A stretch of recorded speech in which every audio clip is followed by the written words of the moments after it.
Et donc nous allons commencer par écouter Philippe Chagnal qui m'a donné contraint et forcé un titre. Je ne sais pas s'il veut que je l'écris toujours. J'ai marqué, moi, désir mimétique et ou appât du don. Désir mimétique ou appât du don. Voilà. Philippe Chagnal est président de l'association du MOS, secrétaire de rédaction, je pense que c'est ça, de la revue du MOS, donc Mossia de choix garanti.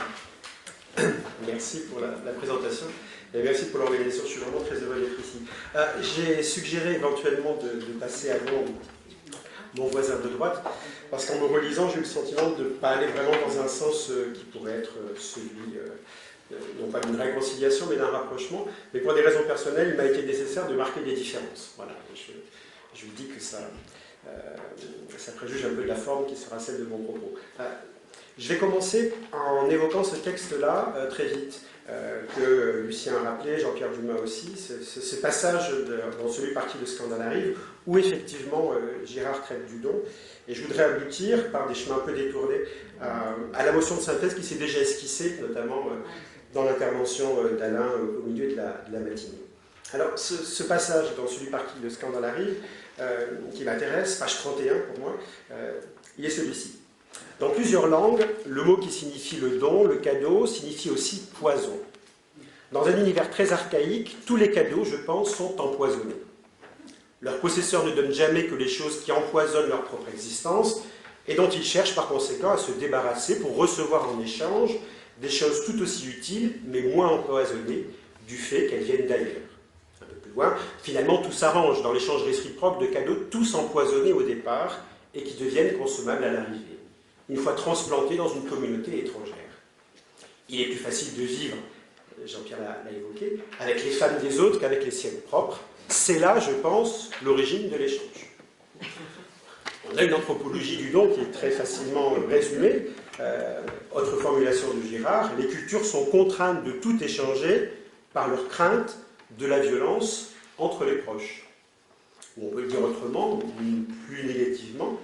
Là, c'est dans Chose cachée. Les membres d'un même groupe ne peuvent rien faire les uns pour les autres, c'est quand même une formule forte, car ils se sentent perpétuellement menacés par la rivalité mimétique. Alors ça, c'est du pur Girard.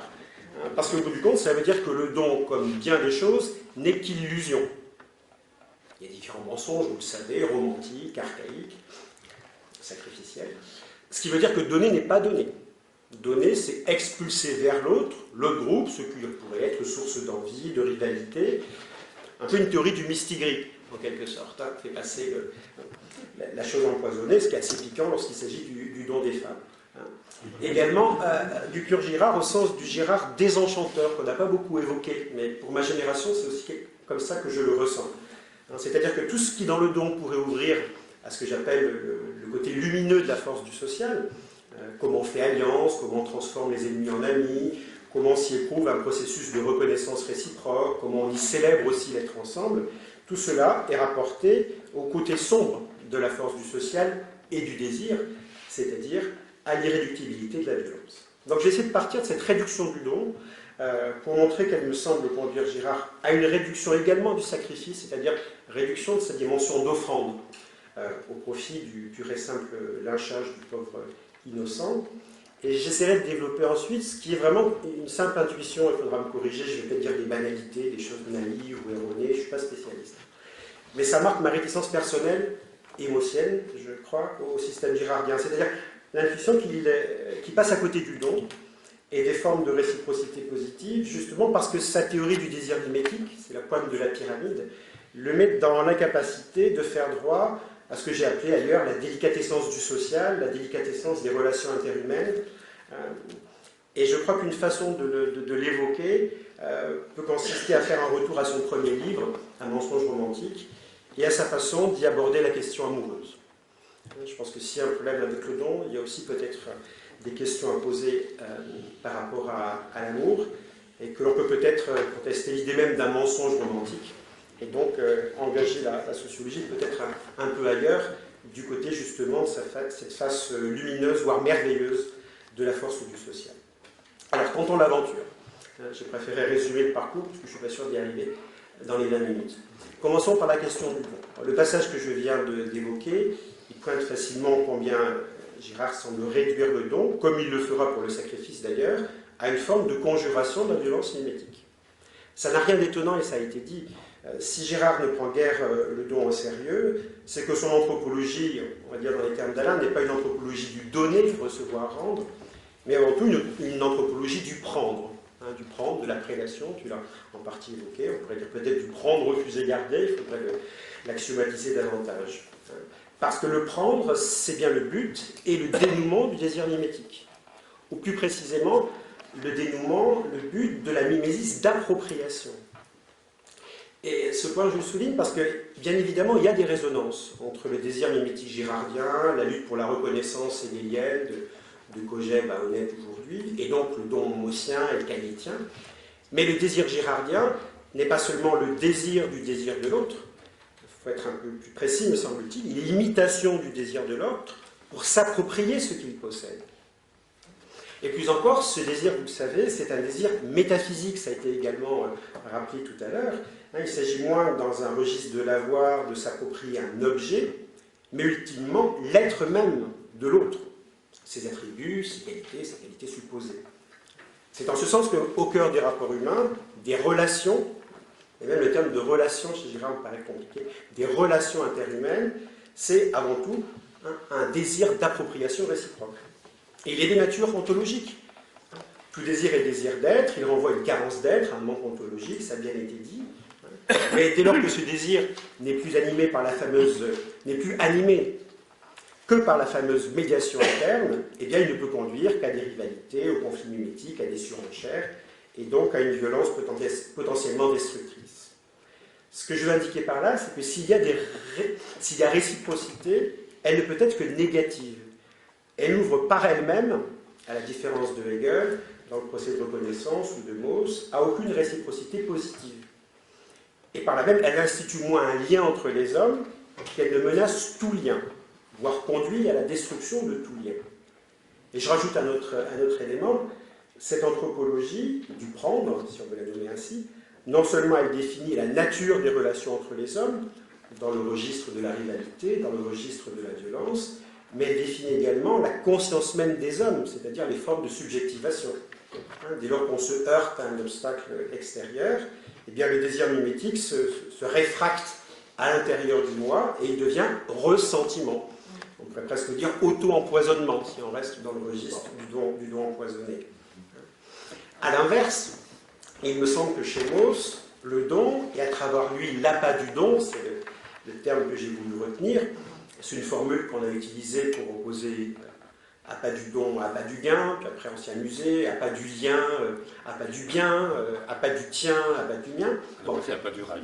Et après, oui, on va continuer, on a plein d'idées, mais on va te dire ça aujourd'hui. Si le don, et à travers lui l'appât du don, constitue l'un des rocs, et c'est important que Lucien le rappelle, lorsqu'il dit le roc, c'est en son sens normatif. En son sens descriptif, il n'a pas cette exclusivité. Eh bien, il est au regard de sa double force à la fois de subjectivation, il est opérateur de reconnaissance, et de sa force de socialisation, il est performateur d'alliance. Si on relit ici Mauss dans les termes de Girard, si maladie ontologique il y a chez Mauss, ce qui n'est pas certain, je le lis d'une façon beaucoup plus spinoziste, elle existe bien de sortir de soi, mais pas la sortie que tu évoquais, la sortie très haut, peut-on dire. Sortir de soi, c'est juste sortir de sa maison en quelque sorte, et on sort de soi dans et par le don. Parce que justement, c'est dans et par le don que l'on peut gagner dans la relation interhumaine, justement, un surplus d'être, ou en tous les cas un accroissement de sa puissance de vie, de sa puissance d'être. Alors ça ne veut pas dire bien sûr que le don soit affaire de bons sentiments. Alain l'a rappelé, il faut sans cesse le rappeler. Justement, il faut mettre l'accent sur cette dimension agonistique qui montre combien le don contient, au double sens du terme, la violence. On en a rappelé un certain nombre de passages éclairants, mais la force du don comme don agonistique, elle relève avant tout du défi. Il y a cette dimension de provocation dans le don. L'autre est mis au défi de donner à son tour. Et c'est cette épreuve de la reconnaissance mutuelle qui à la fois fait lien, opérateur de socialisation, et qui fait sujet, opérateur de reconnaissance, ou qui fait lien en tant qu'elle fait sujet réciproquement. Je passe sur les détails. Mais je crois qu'à partir de Mauss se dessine le modèle d'une rivalité maîtrisée au sens du manifeste convivialiste, c'est-à-dire d'une rivalité généreuse qui potentiellement, mais pas toujours, c'est grandir les partenaires. Bien sûr, le don empoisonné, c'est celui qui les rapetissit, qui les écrase. Mais justement, et à la différence de Girard, nous ne pensons pas que tous les dons soient empoisonnés. Je poursuis. Il me semble qu'en refusant de faire droit à ces formes de réciprocité positive, eh bien, Girard déduit de sa conception du désir l'irréductibilité de la violence mimétique. Et donc, pour en sortir, et du moins pour la conjurer, il fait cette hypothèse de la primauté du sacrifice, du moins du lynchage du bouc émissaire, c'est le fameux passage du tout contre tous, hobbesien, ou tous contraints girardien. Mais encore une fois, moi, ce qui m'interroge, c'est qu'ici, il ne serait de question d'alliance avec les dieux. C'est-à-dire que le sacrifice n'est pas un don, ne peut être un don. Hein, il est avant tout un meurtre ritualisé, qui produit des effets bénéfiques sur le dos de la pauvre victime innocente. Mais il n'y a pas de destinataire, me semble-t-il, du sacrifice, sinon le groupe lui-même. On n'offre pas de sacrifice aux dieux, au sens, c'est contestable, je simplifie trop, mais c'est par le sacrifice, une fois la paix restaurée, que l'on va diviniser la victime et qu'on va fabriquer des dieux en quelque sorte. Donc donner la mort n'est pas un dieu, c'est la solution archaïque face à la violence mimétique, qui a tous ses effets bénéfiques, l'essence de la culture, hominisation, etc. etc. Mais si on poursuit les choses, si le don est illusion, le sacrifice, on l'a vu, il est tout autant. Il fonctionne à la méconnaissance. C'est bien un mensonge archaïque. Les victimes, en fait, sont innocentes. C'est ce que nous révèle la révélation. Pour nous appeler ainsi à mettre fin tout autrement à la violence. Comment? Par la bonne imitation. Par la bonne médiation, la médiation externe, l'imitation du Christ, ou l'imitation de ce véritable don. Et parfois, j'ai le sentiment que le don essentiel chez Girard, c'est le vrai don, c'est le don de Dieu. C'est-à-dire un don inconditionnel. Et alors, il y a des choses un peu contradictoires. Parfois, il dit absolument sans réciprocité, dans Choses cachées. Et d'autres fois, il y a des éléments de réciprocité. Je crois que c'était Jean-Pierre qui l'avait noté dans un article d'il y a quelques temps déjà. Mais effectivement, la bonne imitation, elle est là. Aimer Dieu permet de s'aimer soi-même, comblé dans son désir métaphysique, et donc à aimer les autres, puisque la réalité n'a pas d'objet. Alors vous le savez que les choses ne sont pas si simples. La révélation, elle a deux significations. C'est effectivement une bonne nouvelle. C'est tous les passages très optimistes, il y en a, de Girard sur le lien entre la reconnaissance de l'innocence des victimes et un certain progrès humaniste, humanitaire, même sur la démocratie elle-même, l'acquisition de droits, même un éloge du libéralisme économique qui permet d'encadrer ces formes de l'humanité. Mais l'Apocalypse, c'est aussi, dans son autre sens, pas simplement la bonne nouvelle, c'est aussi la catastrophe. Et vous connaissez ces formules. Il faut que les hommes se réconcilient à jamais sans intermédiaire sacrificiel, ou qu'ils se résignent à la fin de l'humanité.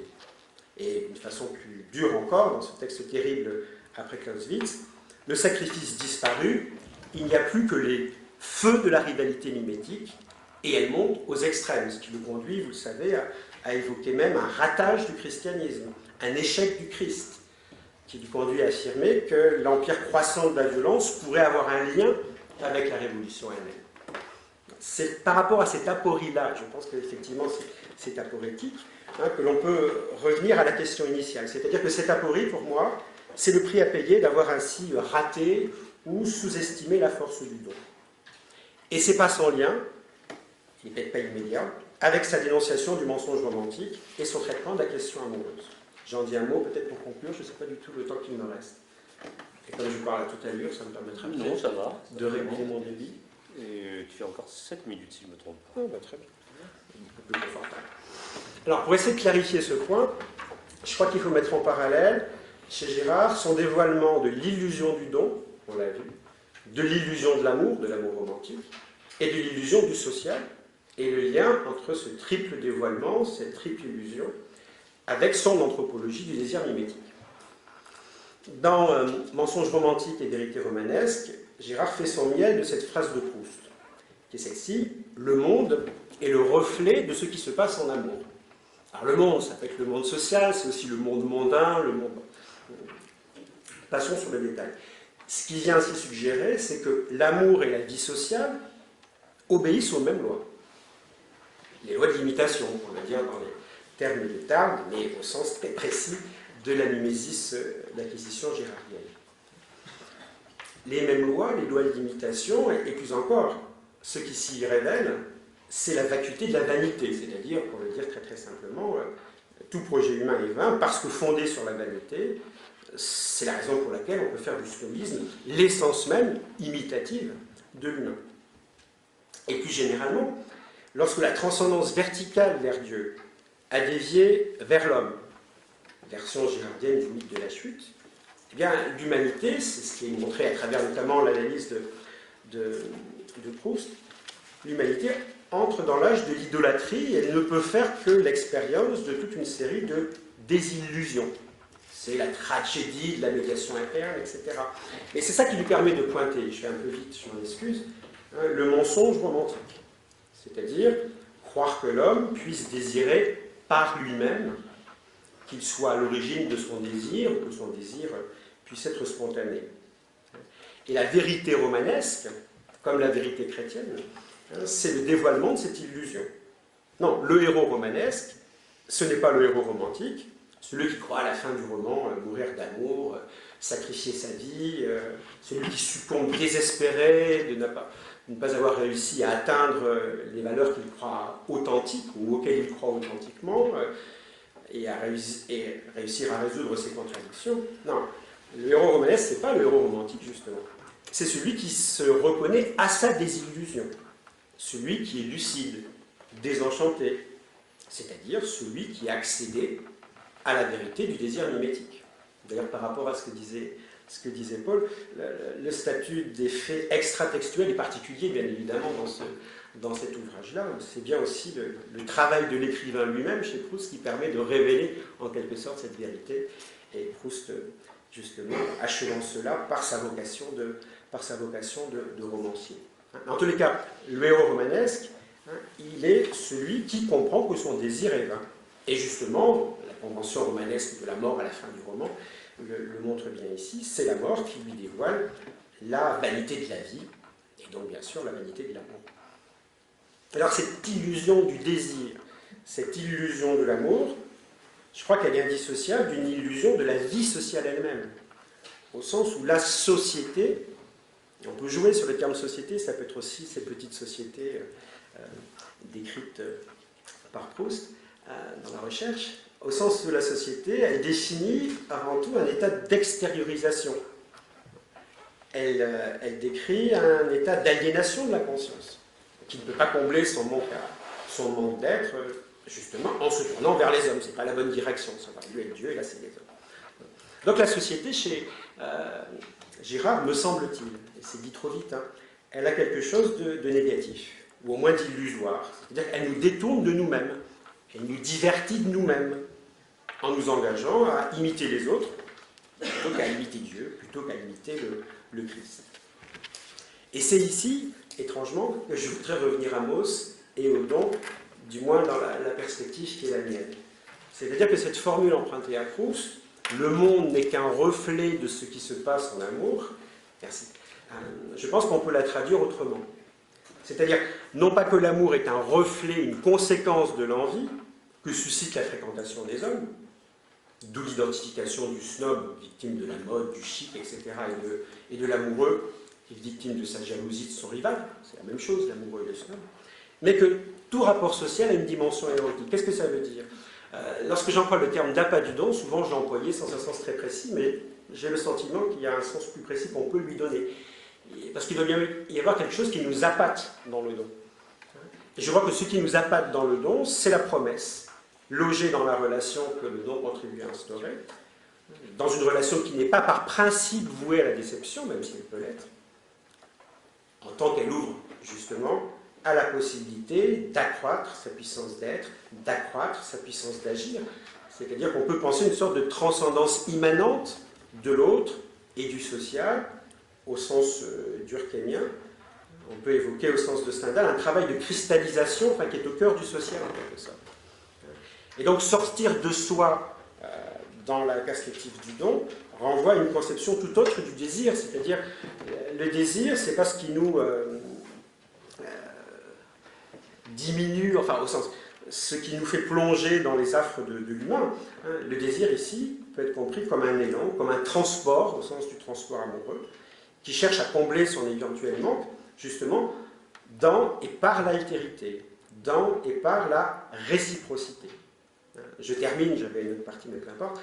C'est en ce sens qu'à la différence de la démarche de Girard, qui consiste à réduire l'érotique, l'esthétique au social, il est assez tentant d'effectuer la démarche inverse, en quelque sorte, de chercher cette dimension érotique, esthétique, poétique dans le social lui-même, et donc d'associer le don, c'est une réflexion que l'on a, non pas simplement à la figure de la filia, qui est presque la figure motienne la plus évidente, la figure de l'amitié, non pas simplement au don inconditionnel sublime de l'agapé, mais aussi à cette autre forme d'amour qu'est l'éros. Et je crois que là, on peut peut-être travailler sur une autre forme de désir qui n'est pas celle du désir mimétique, au sens où l'éros ne vise pas à soustraire l'être de l'autre, mais il vise au contraire à en participer, à s'agrandir à son contact. Il ne conduit pas à enfoncer l'âme dans les abîmes de l'humain, de la frêle créature, mais justement, il nous élève, il nous fait pousser des ailes. De ce point de vue-là, il me semble que l'anthropologie du don, du moins telle que je la conçois, elle invite moins à un désenchantement, et on a vu la puissance et la force du désenchantement chez Girard, qu'à esquisser une perspective de réenchantement, justement pour essayer d'articuler, et c'était au cœur de l'évocation de la notion de synthèse, à la fois comment on peut penser le côté lumineux de la force du social, et en même temps ses côtés les plus sombres, comment s'articule le symbolique et le diabolique, comment s'articulent les réciprocités positives et les réciprocités négatives. En tous les cas, il me semble que l'anthropologie, telle que je la conçois, nous invite à une perspective que j'ai qualifiée de sociophilique, mais je ne pourrais pas la développer davantage.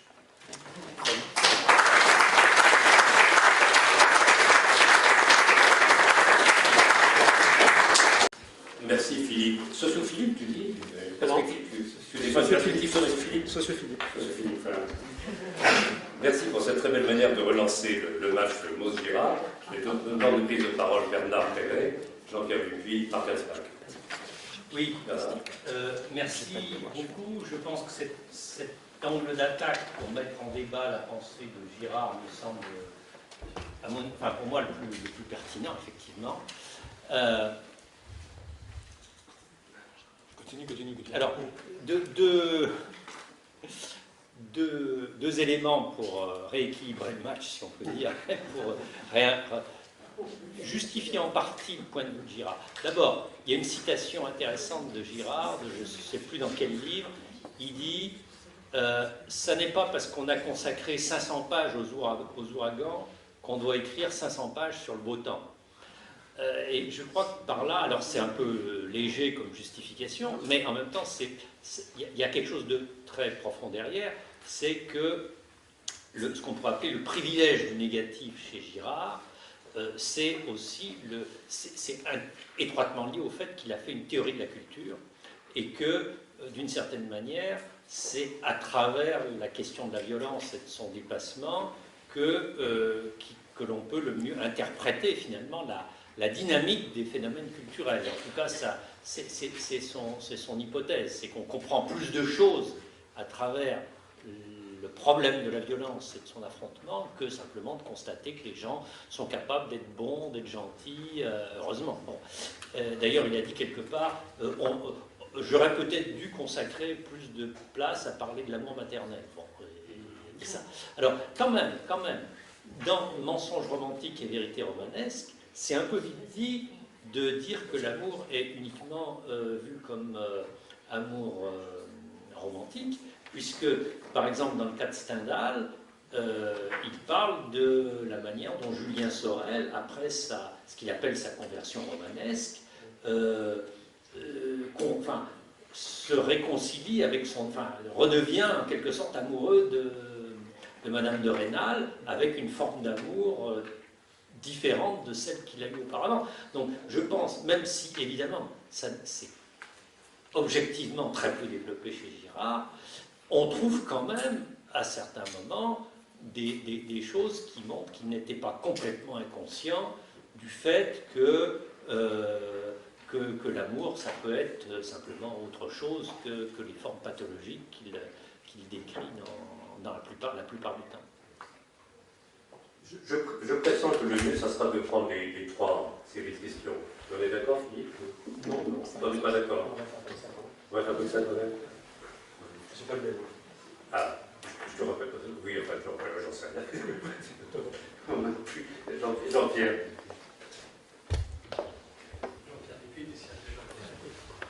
J'avais bien dit Dupuis, mais trop bas. Alors, vous avez défini la théorie du désir mimétique comme une anthropologie du prendre, hein, je cite. C'est mutilé Girard, c'est n'en prendre que la moitié. On peut dire que c'est autant une anthropologie du renoncement. Je m'explique.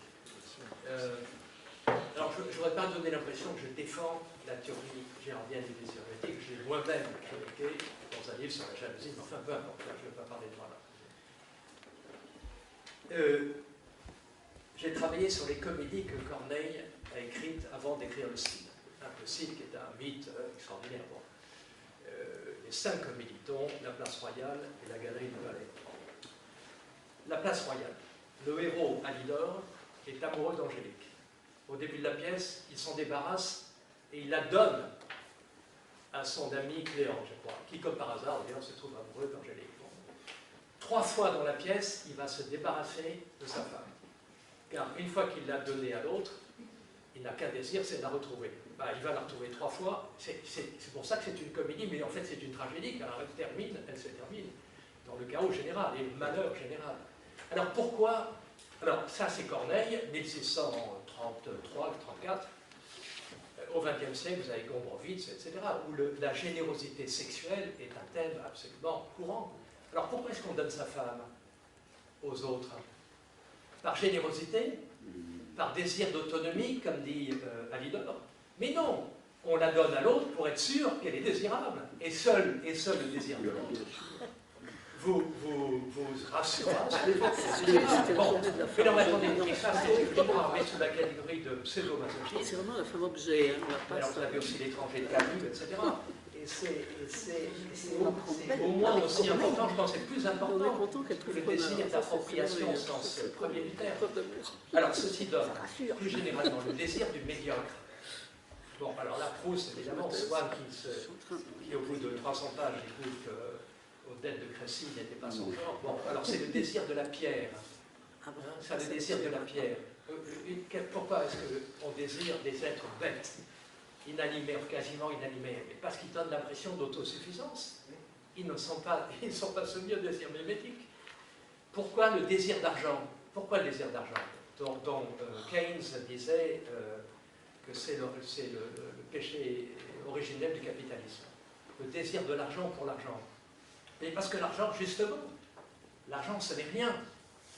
Posséder de l'argent, c'est renoncer à la possession. Puisque si vous possédez de l'argent, vous ne possédez pas les objets que vous pourriez acheter avec l'argent, etc. Bon, alors, mais là, je fais référence à des travaux des Girardiens, hein, en particulier sur l'économie.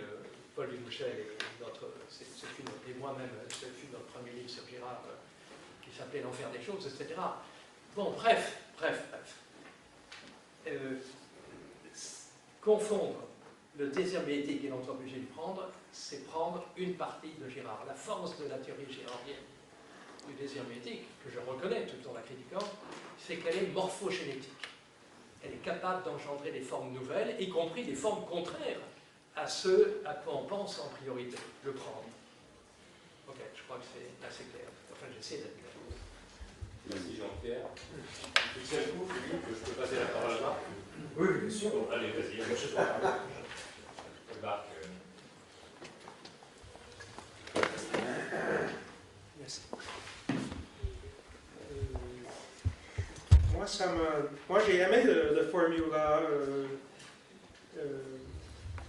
l'idée de faire l'anthropologie du prendre, plutôt que de donner, recevoir, rendre, mais je suis d'accord avec Jean-Pierre que ce n'est que la moitié, peut-être pas je vais parler d'une autre moitié. Le prendre, c'est s'approprier l'être de l'autre. Et c'est quelque chose, c'est le désir métaphysique qui est derrière toute cette pathologie, cette phénoménologie des pathologies du désir.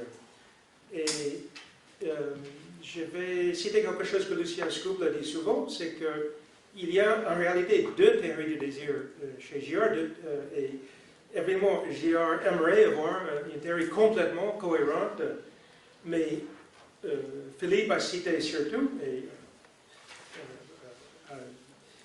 c'est tout à fait légitime, mais a cité mensonge romantique, et c'est un peu cette époque où Girard parle du désir métaphysique, il y a une sorte d'existentialisme angoissé autour du thème du manque de l'être. Et plus tard, Girard parle plutôt de désir mimétique. Et je pense que, assez paradoxalement, quand on parle de désir mimétique, simplement le fait d'imiter le désir de l'autre, tout bêtement, de manière quasiment automatique, ça peut ouvrir à quelque chose de plus humaniste, paradoxalement, de quelque chose qui va dans le sens de Philippe et d'Alain Caillé. Et donc, je vais dire ça maintenant un peu pour corriger le tir de ce que j'ai dit ce matin. Et Alain Caillé disait, mais pourquoi pas dire simplement qu'il y a deux types de réciprocité, il y a la bonne, il y a la mauvaise. Et je pense qu'en fait, là je n'ai pas parlé ce matin du désir, mais je pense que si on pense simplement au mimétisme pur, là, on peut dire que quand on attaque quelqu'un, évidemment, le fait de répondre par la violence, c'est de l'imitation. Mais si on fait un don, on fait un premier don, Philippe a dit, on met l'autre au défi de répondre, on peut aussi dire, on se pose un modèle du donné. On se pose comme donateur, et ça s'applique au don, ça s'applique à toutes les bonnes actions possibles. Et je vais terminer, mais je cite aussi Paul Dumouchel qui parlait du fait qu'avec le mimétisme, on ne l'éprouve pas sur le moment du dedans.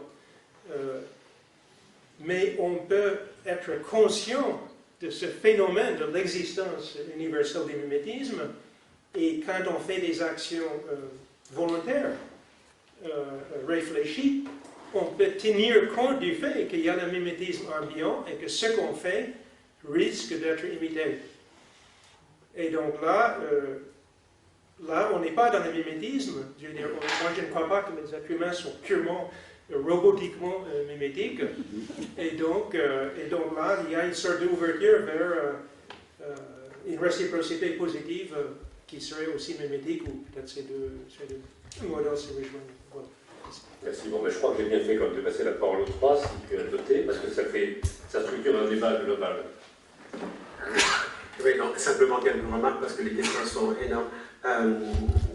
Sur les 500 pages d'Ouragan, les 500 pages de Beau-Temps, c'est vrai que ma perspective, pour un certain nombre de raisons, peut-être aussi générationnelle, c'est-à-dire moi je lis Girard comme dans la génération des enchanteurs ou des désillusionneurs. Et qu'aujourd'hui, et c'était un retour récent de la revue du MOS, la posture plus critique que moi tu meurs, la logique du désenchantement systématique, elle a atteint une sorte de point un peu critique. L'un des derniers numéros du MOS que j'évoquais, il avait pour titre justement en finir avec la critique critique. Et il me semble qu'il y a un chantier aussi qui n'est pas naïf, qui n'est pas si banal, qui invite à aller y voir du côté de ce que j'ai appelé le côté lumineux de la force du social. Voilà, je crois que c'est nécessaire aussi. Donc voilà, on peut très bien renverser l'ouragan et le beau temps tel que tu le proposes. Sur les résistances, sur le thème de l'amour que l'on trouve chez Girard, bon, moi, je suis resté dans ce texte-là. On voit bien qu'il a du mal avec Stendhal. C'est quand même pas facile d'inscrire dans la logique mimétique, d'avoir la peau en quelque sorte de l'apôtre de l'amour-passion. Sur la question de l'amour maternel, ouais, il y a des choses vraiment intéressantes, à la fois chez Proust et à la fois chez Girard, mais qui sont laissées un peu en suspens, donc il n'est pas fait grand-chose.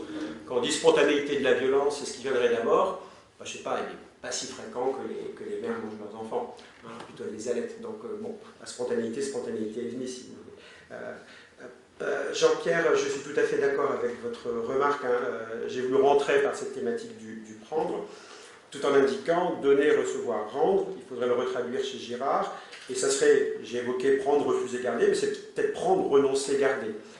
Il faudrait pouvoir le travailler de cette façon-là. La logique du renoncement, effectivement, elle est tout aussi essentielle. Est-ce que ça nous permet de comprendre dans ces termes-là la générosité sexuelle?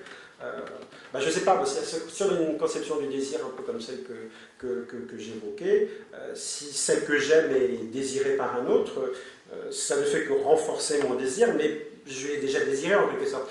La question est de savoir si le désir de l'autre vient le susciter chez moi. Si elle est désirée par un autre, c'est peut-être justement que la promesse de bonheur qu'elle incarne est plus grande encore. Et si tout se passe bien, je serai heureux. Si les choses se passent mal, je serai très très malheureux. Mais on peut très bien considérer que cette personne-là a trop de qualités pour soi seule. Ce n'est pas une question que j'écarterai comme ça d'un revers de main dans un argument moraliste. Au regard de ce que Marc a dit, oui, ce serait intéressant effectivement de pouvoir pointer deux théories du désir, mais il me semble quand même que le désir métaphysique y reste, parce que sinon on ne comprend pas le modèle de la médiation externe et quand même le message chrétien de Girard. Donc, après, il y a sûrement beaucoup de débats internes que je connais pas assez bien. Mais l'hypothèse que tu suggères, c'est-à-dire dans sa dimension agonistique, celui qui donne, en mettant l'autre au défi de donner à son tour, se pose comme un modèle de donateur en quelque sorte, et l'inviter à donner à son tour. Je pense que c'est assez intéressant. On pourrait à ce niveau-là, en tous les cas, retrouver des logiques mimétiques. Mais encore une fois, mon problème, c'était à partir d'un désir mimétique défini sur la mimésis d'acquisition, dès lors que l'on pose cela comme hypothèse de départ, je peux déjà anticiper l'arrivée.